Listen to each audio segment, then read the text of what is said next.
how to interpret the subtleties of women's behavior. When I mean I have a black belt, I have a real professional eye for who's up to no good and who isn't, who's a good girl and who isn't.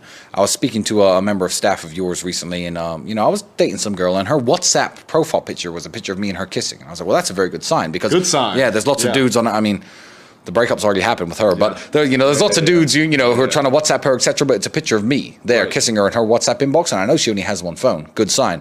But one of the smallest micro details I can tell you is I once took a girl who's now my main chick. I once took her to a hotel in another country. So it was one of her first trips abroad, and she opens up her suitcase. We're at a 5-star hotel, $2,000 a night. I decided to take her with me. I've known the girl a year. Wonderful woman. Opens up her suitcase, and there's a big ass hair dryer in her suitcase. I was like, a hair dryer in your suitcase? Now, for you guys listening at home, you'd be like, what does that mean? Everybody knows that every 5-star hotel has a hair dryer attached in the bathroom. So this girl hasn't been hanging out ever in any luxury 5-star hotels. She's just the simple girl who she told me she was. Because what girl would pack a hair dryer? Everyone knows if every 5-star hotel has one. She would know. But she didn't know. She didn't know. Because that was her first time at a 5-star hotel. That was her first time on a luxury trip at a place like that. And it's the micro details that you have to look for. But that comes with experience. Tristan Tate's wife scouting tactics. If I were to ask you, Tristan, I'm about to get married. Yeah. What advice would you have for me if I could ask you like 3 questions? What should every person ask a potential spouse? 3 questions. Well, yeah, if you're going to get married, good for you, but it depends on the woman that you're marrying. Yeah. You have to know, you know, my view on men and women has gotten me into a lot of trouble, so I'm going to explain this in a very articulate way without using any bad language so nobody could possibly attack me. I believe that men are born completely valueless, completely worthless. They're only worth anything to their mother and their father.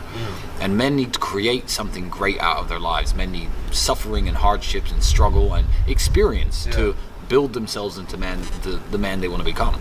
Whereas I think women are a lot more perfect than men are. I think that women are born with so much value, even just, I mean, if you get a beautiful woman, she's one of the most valuable people in the world by default.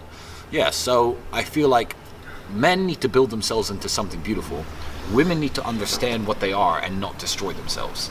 So any questions you could ask your previous spouse, I think knowing about her past is very important, and knowing about her intentions are very important. You know, if she doesn't want to have kids, don't marry her. If she doesn't like the thought of being a mother, don't marry her. If she's not happy to have you provide for her and wants to go and chase her career, then say, okay, fine, maybe we'll get married in a few years when you're bored of your career. You know, now it's the time to have a family. I think marriage and family go hand in hand, and that's what they're for. So, yeah, know what her intentions are for the future. Know what her past is like. Nobody is perfect, of course. Nobody's past is perfect. Mine certainly isn't. But just understand that, you know, she's going to be a good woman to you, that you're going to have no doubts in your mind if you have to go away on business for a month, that you're not going to have any doubts that she's going to be cheating or doing anything wrong. And if you're going to get married and you think she's the right girl for you, then more power to you and good luck, is what I'd say. Thanks, bro. Yeah. I'll marry her. The underestimated danger of small lies. Dishonesty is the biggest red flag of all. Dishonesty is the biggest red flag of all. And like I said, the world is very complicated and the world is very nuanced. And I don't think there's one rule to fit all. And I said this on the podcast the other day. Escorting is something I wouldn't forgive myself.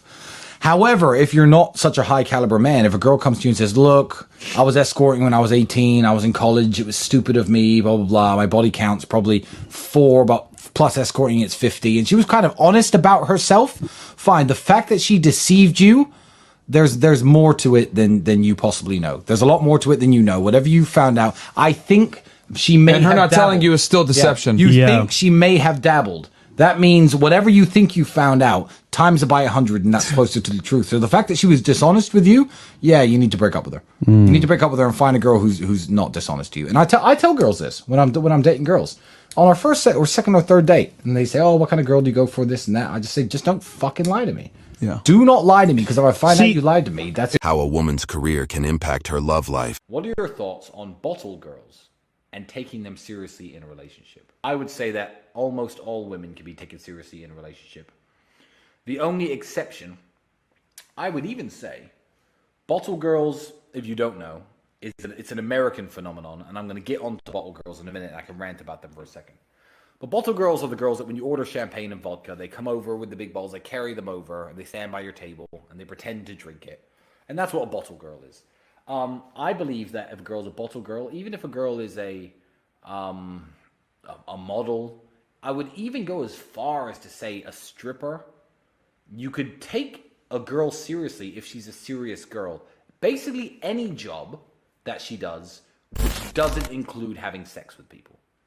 If a girl's job includes having sex with other people, you cannot take her seriously. As long as no one else touches her, I believe that there are scenarios, and it's easier with some jobs, harder with some jobs, where you can take her seriously.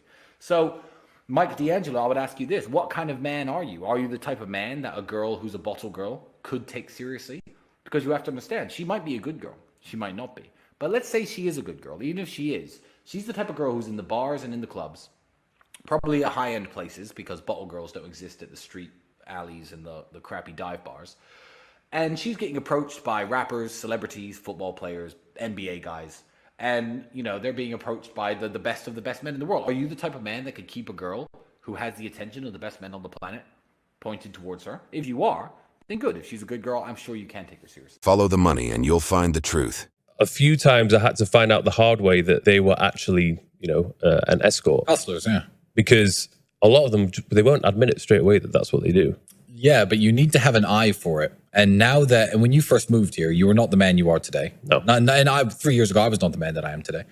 It's just the natural progression of being a man. But you learn, now that you have some more money and some more status, you learn how to spot the signs. For me, it's incredibly easy. But again, I have money. For a lot of young guys, they'll see girls in Dubai at a dinner table with 4 of their girlfriends and, having fun in Dubai or whatever. They'll see them standing on some little boat. They'll see them at this beach, at this club, and they don't think anything of it. I follow the money. I add up the numbers. Girls who live luxurious lives in Dubai may well have a boyfriend or a husband. That's fine, who's got money. But they shouldn't be messaging you if they are. If a girl's messaging you, hey, I'm single, and you're like, okay, cool, you're single. And then I'll say, what are you doing tonight? And they'll say, oh, I'm out for dinner. And then I see on their Instagram, it's her at Gal, and I can see the table, the physical table, and there's a steak, a lobster thermidor, and 500 grams of caviar on the table with a bottle of Dom Perignon. I'm like, okay, this girl told me she's a makeup artist. That's $4,000. Yeah. That's how much that cost, because I spend the same money and I go to the same places. Oh, I'm just at the club with my friends. C'est la vie, 10 bottles of Dom Perignon. Okay, that's $10,000 right there. Who's paying for that if she's single? So I think following the money is the best advice I can give to people. Look at their Instagram and look how expensive the things that they're doing are. I'm just here with my girlfriends. They're riding those dune buggies around the desert. They're on desert safari. I'm like, okay, that's $400, $500, $600 each. What did this girl say she did? Waitress in Italy? Like, you just have to understand that, the money doesn't come from nowhere. And the lifestyle doesn't come from nowhere. How to confidently approach height insecurities and copes. The 6'4" thing, fine. I would have been tall regardless. Right. I would have been 6'4". But if I was a really skinny dude who, had no money, sat at home playing the Xbox, I'd have no receipts on social media. No one would know who I was. I'd probably have a patchy beard because of low testosterone because I've never done any training in my life. That guy's not getting laid. 6'4" or no 6'4". And what people don't want to hear is that to become Tristan Tate was a slow process of hard work that took me 15 years. And I'm still working on myself. I think the Tristan Tate in 3 or 4 years is going to be a much better version of who I am now. Right. And what a lot of people want to do is, blame their circumstances, but they don't understand that. I mean, height aside, you could change every circumstance about you. Right. You could change how handsome you are.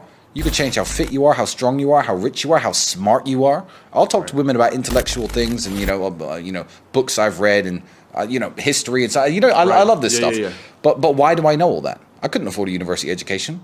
I educated myself. So a lot of the things women like about me, my height aside, I created for myself. And I would much rather have everything else. So you dudes who are out there who are 5'8", why aren't you jacked and smart and rich and driving a fucking Lamborghini, and charming and funny? And, why aren't you? Right. But you'll have none of those things and you'll be like, oh yeah, Tristan, well, you're 6'4".